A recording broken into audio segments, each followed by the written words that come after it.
Hello, everyone, and welcome to another episode of the Destination Marketing Podcast. I'm your host, Adam Stoker. I've got a really fun show for you today. You know, we have one of the unsung heroes of the Destination Marketing Podcast on the show today. Her name is Leena Atout, and actually, Leena, I can't remember. You decided not to change your last name when you got married. Is that correct? Yeah, I kept my last name. Okay. So I was correct in your last name. And Leena has Yes. been producing the Destination Marketing Podcast now. How long, Leena? Like 10 months, I believe. Yeah, 10 10 months. months. 10 months. And Yeah. it's been really amazing ever since we got Leena as a part of our team. She's really done an incredible job producing the Destination Marketing Podcast.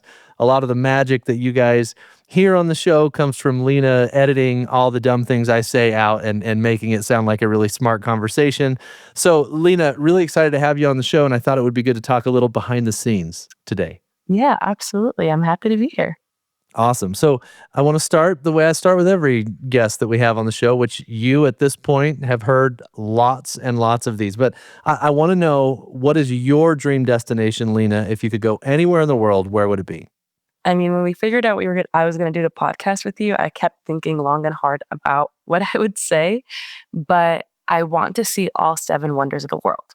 Ooh. So that would be, it's a kind of a lot, but I've already seen the Colosseum and I've seen Petra, so I'm 2 down out of the 7, but I want to see the rest of them. So probably the ones in Mexico and South America are going to be a little bit easier than me going to the Taj Mahal and the Great Wall of China, but one day I want to see all of them. Now, hold on. The Grand Canyon is one of the 7 wonders of the world, right? Is it? I don't think so. Okay. Well, this is how long it's been since I've looked at that list. I was confident that the Grand Canyon was one of the 7 wonders. Give us the 7 wonders for those of us who have forgotten, like me, what it is. The 7 wonders of the world are the Great Wall of China, Petra, Colosseum, Chichen Itza, Machu Picchu, Taj Mahal, and Christ the Redeemer. Okay. Yeah. All right. So I've only seen 2 of those. So you got a little work to do, and these are all over the world, right? Yes, I have a lot of work to do actually, but it'll be a fun little trip to do. And I'm assuming, since you're fairly recently married, that your husband is your travel partner for this? Yes, absolutely. Yes. Awesome. And then tell me a favorite travel memory, Leena, something that sticks out to you. So I have 2 that I was battling between. The first one is back in 2024. Me and my parents and my sister did a 12-day trip to Italy, and we got to go to Rome and Florence and Milan, and it was like the best trip ever. And that trip was extra special too because I got to plan the entire thing. So I booked all the flights, all the hotels, every excursion, every tour. I planned, okay, well, we're going to have to go eat this. We have to try this. There's like all the trains I booked. So this trip was my baby. I planned literally everything for it. So that trip, when I saw it going well and was working, was just super rewarding almost. Yeah, so you look back and you're kind of admiring your handiwork on how amazing the trip was. Yes, I'm admiring my work and my planning skills for sure. I like so that that. trip was a lot of fun, and we got to go see Lake Como for a day too, which was beautiful. That is definitely a bucket list. Like, if anyone hasn't gone to see Lake Como, that has to be on your list. Why? It's just so beautiful and magical. It is unlike any other place you'll ever see. Just the people there are super kind, the scenery with the mountains and the lake, and you could see Switzerland on one side and you're in Italy. It's just absolutely gorgeous. So that trip was a lot of fun. And then the second one that I was battling between was my honeymoon. Me and my husband went to Madrid, Spain for about a week, and it was so much fun. But this trip was completely different than the Italy trip because I planned nothing. All we did was book flights and hotels. We were like, okay, we'll see what's going to happen and what we're going to do, and just wing it from when we get there. And we got to go see the palace and just explore. That was such a relaxing trip. So yeah, both of those trips were travel memories that I love. I love it. I want to go back to the first one. How did you end up being the person with the responsibility to book the entire trip for everybody? So I am the oldest daughter.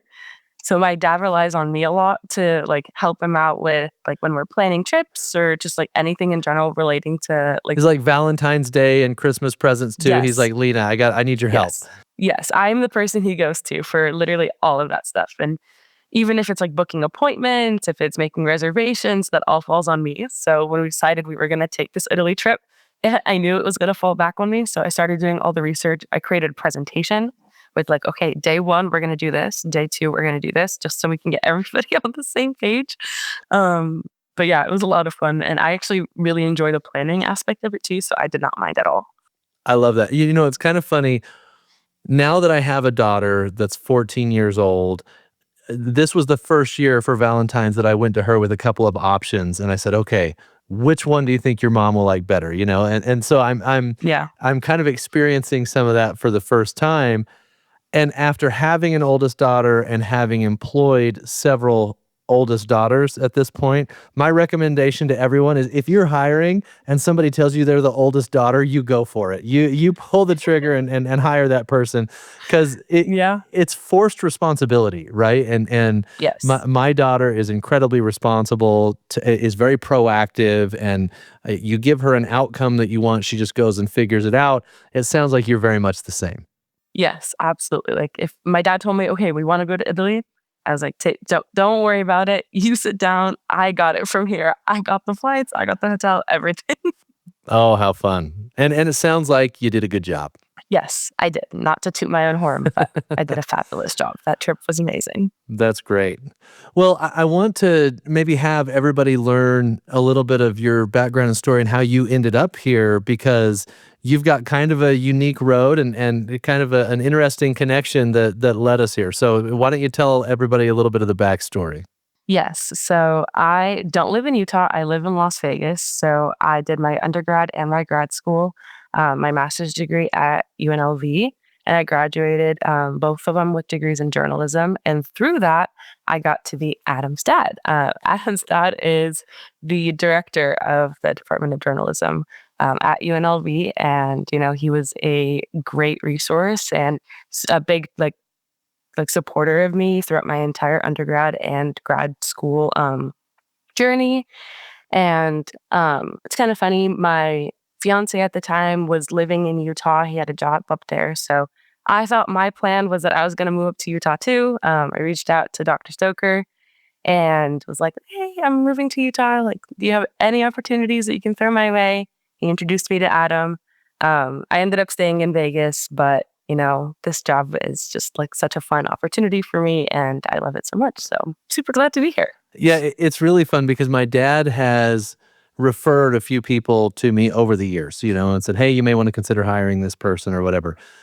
The comment from my dad when he was making the recommendation to you was, "You have to hire Leena. She's incredible," and Wow. so on and so forth. So it was a very, very strong recommendation, and I think the timing worked out really well because we were in a position where we kinda needed to find somebody that was, gonna be able to take the show to the next level, and you were, right there at that point in your career looking to take a step after graduating with your master's degree, and it's been fantastic. I also have to tell you, and I'm gonna give you a hard time here because Oh, goodness. my dad went to your wedding, Yes. and he said, "I haven't been to a party like that since I was a whole lot younger." And he said it was the bash of the century. So I have to have you Thank you. describe your wedding a little bit for everybody that's listening.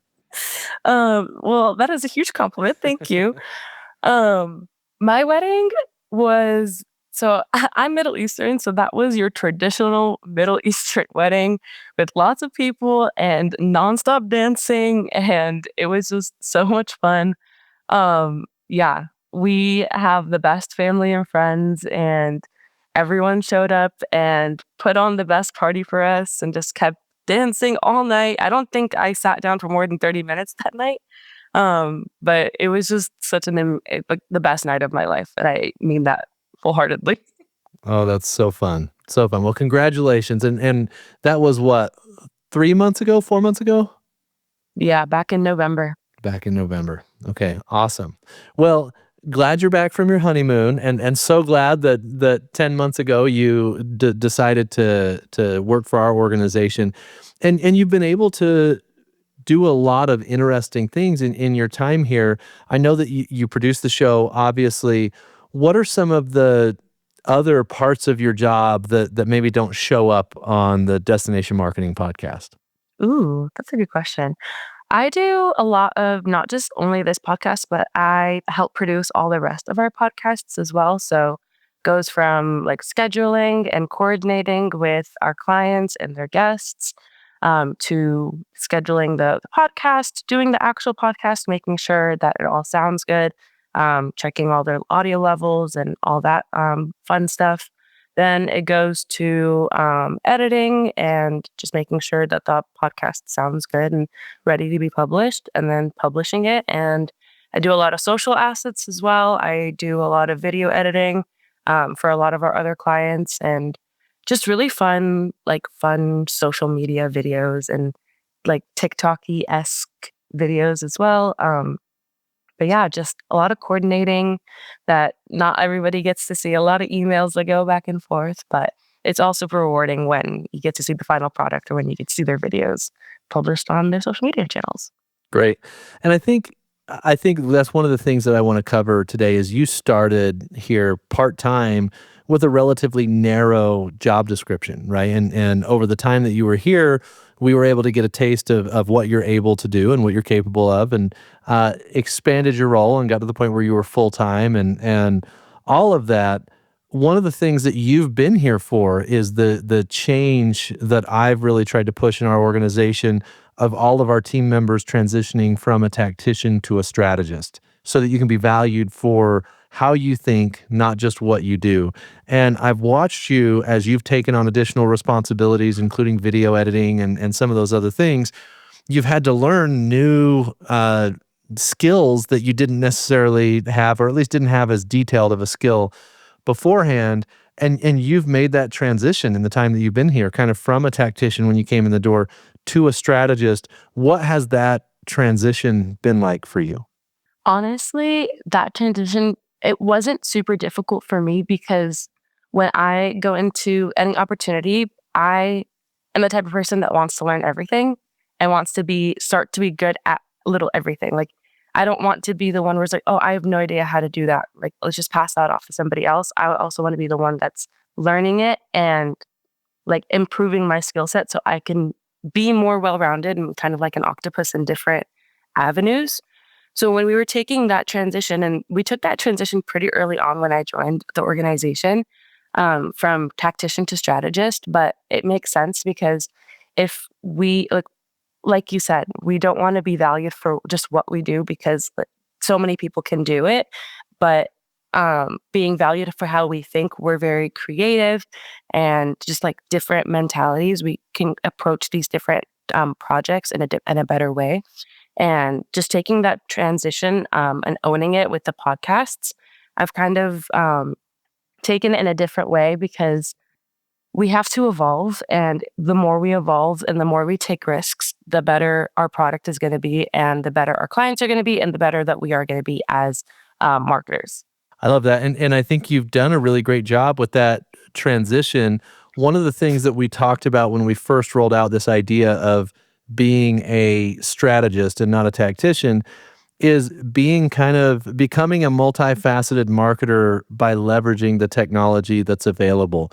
What are some of the AI tools that you've been leveraging to be able to continue to expand your skill set? Yeah, I mean, we used to have ChatGPT and we've moved on from ChatGPT to Gemini. And I think that Gemini has done a really great job of providing like better products for what we need to do. So yeah, I use a lot of Gemini. I use a lot of Descript as well. And it helps me with cutting video and creating transcripts and stuff like that. And AI generates that for me. But yeah, I honestly I like to do a healthy balance of AI and me doing it myself because I found that when I was using AI a lot, it was very obvious when it was AI. And um, at the same time, while AI is great for helping us do those mundane tasks, it's also great to have that human element and that human touch, especially when I'm doing a lot of like social like reels and captions and stuff like that, and like outlines and scripts. It's really good to have that element of human touch where it's not just a robot making it, but since I know these clients, I know who I'm talking to, like I know the tone of voice that they want. Same thing with like social captions. I know what the tone of voice needs to be. I can take what AI gives me. It's a great backbone, but then I don't take it and just run with it. I edit it, make it sound the way that it needs to sound. And AI is a great resource for being a like starting point, but I don't think it's the end point. I think that I like to do a little human touch and make it my own and make it more human. Yeah, one of the things that, and I know you were a part of the CMO Jam event that we did, but one of the key things that came out of that event in the discussion that we had is the idea that if you're using AI to think less, you're doing it wrong. If you're using AI to think more, you're doing it right. And that sounds like the balance that you've had to kind of find is, Yeah. okay, am I thinking enough, or is this output to the quality that I need it to be? Has that been helpful to you to think about it that way? Yes, absolutely. Because at the end of the day, you want the quality of the work to be the best that it can. And if AI can get you to that 100%, great. But it's been very rare when it gets me to that 100%. So it usually gets me to like a 60. And then I bring that extra 40 with Yeah. whatever I have to do extra. I love it. Let's talk about editing videos with Descript specifically, because I think as far as making you scalable as a producer, the capability that Descript gives you that people didn't have 2-3 years ago before it came out is just crazy. Like, you would have to do so much tactical video editing work to actually get a video to where it needs to be, that now you're working with Descript and you can pull clips and you can edit the pauses and filler words that people have from a video in a way that you would have had a really hard time doing before, doing it manually. So take us inside how you're using Descript and the power that it's given you as a producer. Yeah, Descript is an amazing tool. It is like you described, it is a way for us to get so many assets out and to do our work quicker and more efficient. I use Descript when I'm editing a lot of social reels because I can upload the full thing in there and it'll already make me a transcript, which then there's a button that I can remove all the filler words and all the pauses and it deletes it from the transcript. And then I'll edit the transcript and send that over to clients as well. But for social editing, when I'm looking through the script, I don't have to watch the full video again for me to find, okay, I want this clip, I want this clip, I want this clip. I can just scroll and command find exactly what I'm looking for. And it's so much easier to cut clips that way. Also, Descript has a really great tool to add captions really quickly. And you don't have to type those out. It's just automatically imported and they're all accurate, which is great. They also have transitions. You can do just audio. There's just so many different tools you can use on Descript, and it's looking crazy what they can do with it. But it's been really, really helpful, and it's been able for me to get social assets made quicker and more efficient. So I very much love Descript. Yeah, if you think about what tools like Descript mean for marketers in general, like if we're just looking at the big picture, it used to be that the entry point to be a marketer is you had to learn a specific narrow skill, tactical skill, and then slowly expand over time. So to have video production and editing be a talent that somebody had, you had to start there and learn to edit first, and then step by step, you're learning a little bit more and a little bit more, and then finally you expand your knowledge enough to where you can start to think about holistic marketing strategy, right? And so many people have come into these silos in marketing and have had to kind of very step by step, inch by inch, learn what they need to learn to get there. What we're talking about now is if somebody understands marketing strategy, they don't have to take the 3 years to learn to be an incredible video editor first. They now can take their strategy brain and leverage a technology like Descript to take care of all those things that they would have had to learn inch by inch and piece by piece.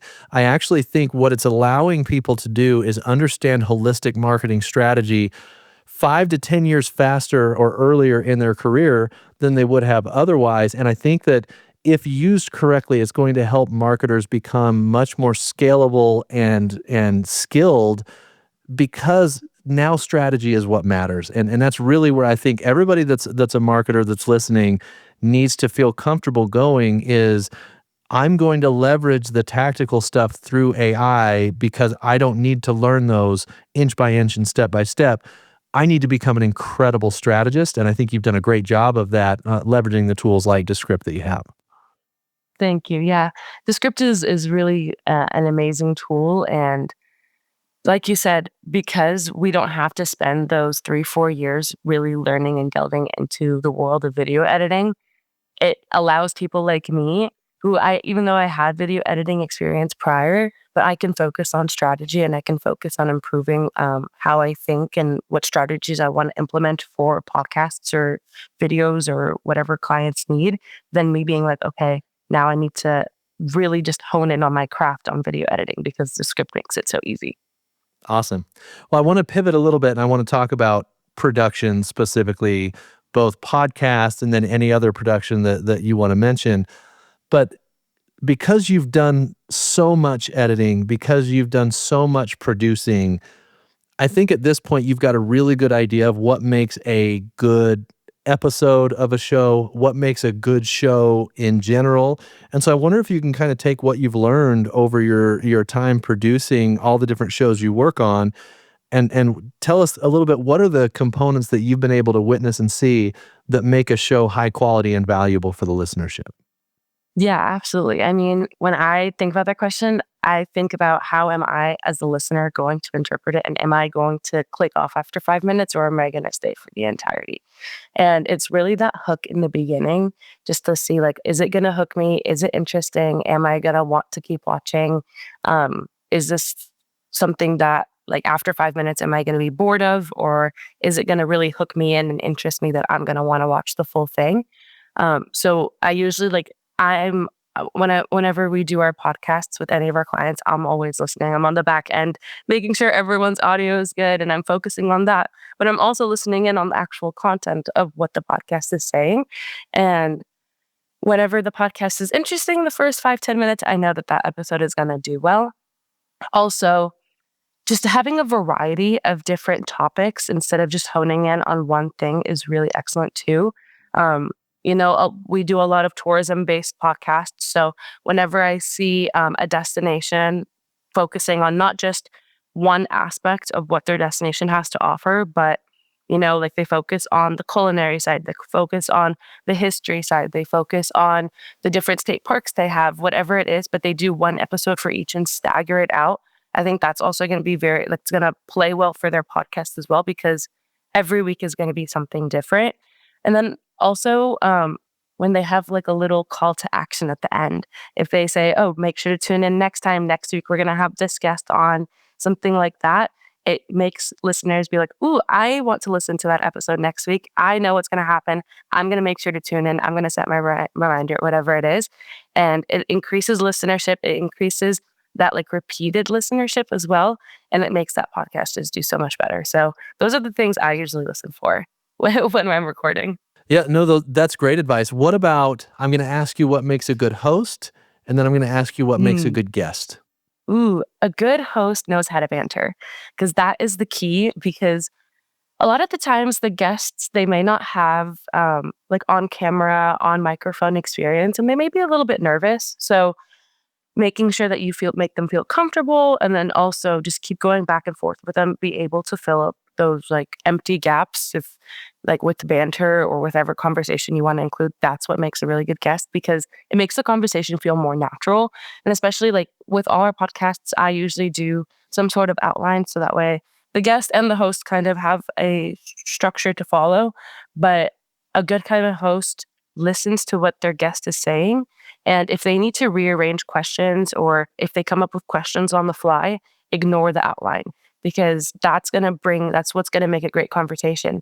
Because if a guest is saying something super interesting, but you're super rigid and focusing on the outline, you're going to miss great things and great conversations that you could have had by just sticking to the rigid outline versus just listening, being conversational, keeping it flowing and natural is going to be like the key.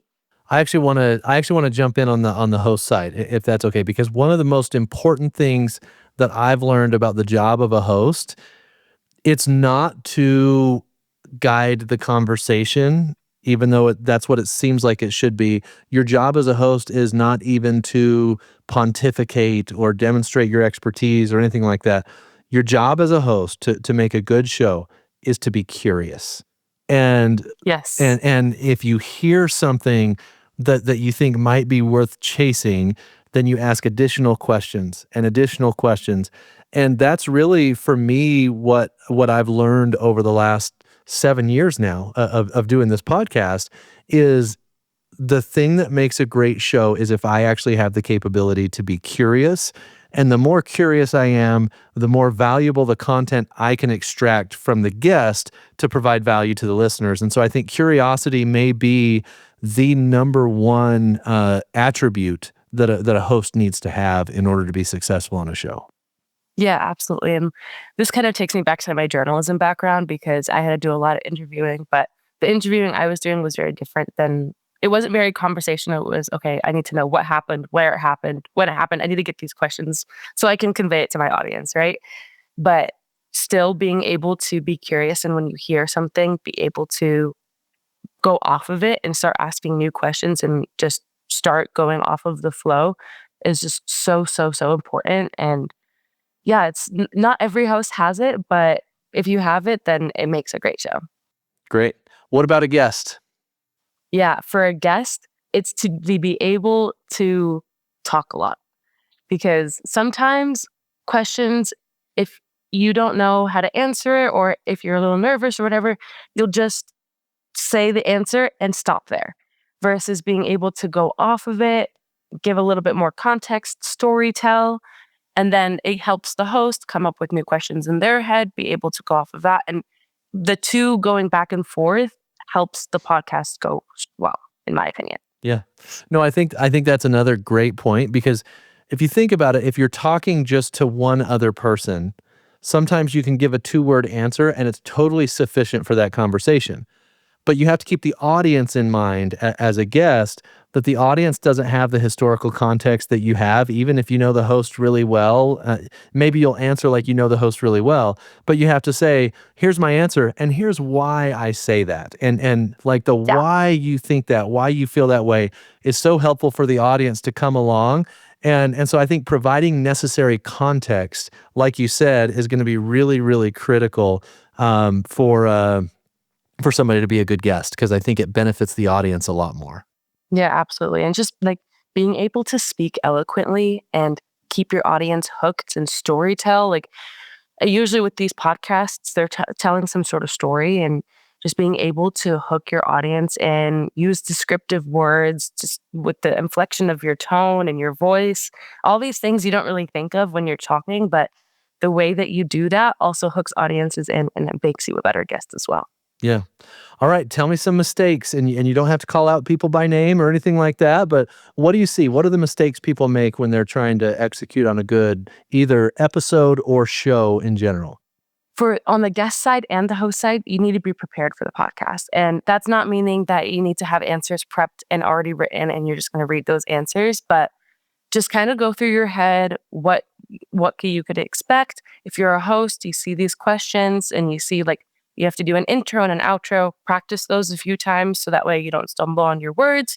But just being overall prepared and knowing what you're like, how you're going to say it, what you have in mind. Obviously, like I said, you don't want to be rigid and stick to that outline, but at the same time, you don't want to go into it blind and you don't want to go into it with no preparation. So kind of find that healthy balance and just go through it in your head, prepare a little bit.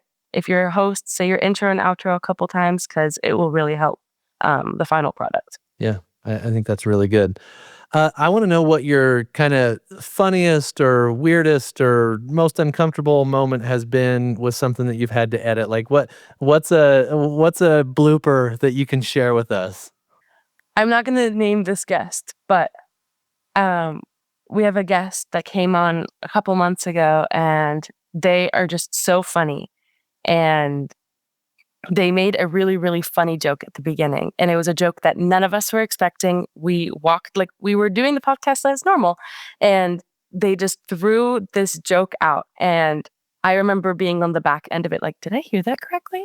Did I really just hear that? Like, do I keep that in? I don't really know what to do. I'm confused. But yeah, when I heard that, I was like, what the heck just happened? What was that? But that guest is just super eccentric and super funny. So that's just their personality. But when I heard that joke, I was very taken off guard. Something tells me this was on the Destination Marketing podcast, not another show, because I was. remember It was. this one. And that guest is going to listen to this and know exactly who we're talking about. Yes. But like that podcast was great. Yeah, the episode turned out great. The conversation was fantastic. But I do remember at the beginning of that episode, all of us just being like, okay, where do we go from here? We were not prepared Yeah. for that. Yeah, because usually like when you, I don't know, like the intros are all kind of sound the same, but when I heard that, I was like, did I hear that correctly? Hello? Did we keep it in? I can't remember. I don't remember either. I think we might have. We'll have to go back and check. Yeah. Well, Leena, this is fun. Like it's been great to have you produce the show. I would say, is there any piece of advice you have for anyone listening that you think they need to know as far as destinations, anybody, whether it's involved in a podcast or social content or something you've learned that you feel like everybody needs to understand? This is more career-wise than specific to destinations, but it applies to everybody. Is that every person you meet, you have no idea where they're going to end up in your life and how they can, either you help them, how they help you. So just maintaining all those amazing connections, fostering them, making sure that you guys are always on good terms or whatever it is. And also just be open to any opportunity that comes your way, whether it's with a career, whether it's within your job already. Don't just be rigid and be like, oh, well, that's not my job description. I don't want to do it. Why not learn new things? Why not master your craft more? Just say yes. And it reminds me of that movie. I forgot what it's called, with Jim Carrey, where he had to say yes to everything. Yes, man. Yes, Isn't man. it Yes Man? Okay. Mm-hmm. Yeah. So I remember watching that as a kid and like, yeah, like that's how I kind of take my role and how I take all my opportunities. I just say yes. And I have no idea where it's going to end up, but I just know that if I say no, I would never know. So yeah, just take all the risks. It's great advice. Great advice. I would say those two things that you said. Number one, never burn a bridge and make sure you maintain relationships. I can't tell you how many times bridges that I could have burned based on how the situation went, because I didn't burn them, it came back to me later in my career. And it's hard to think long-term in the moment when you're in one of those situations, but it's really important to maintain those relationships. And I think you're also saying be nice to your professors, because maybe someday they'll help you get a job, right? Yes, absolutely. Absolutely.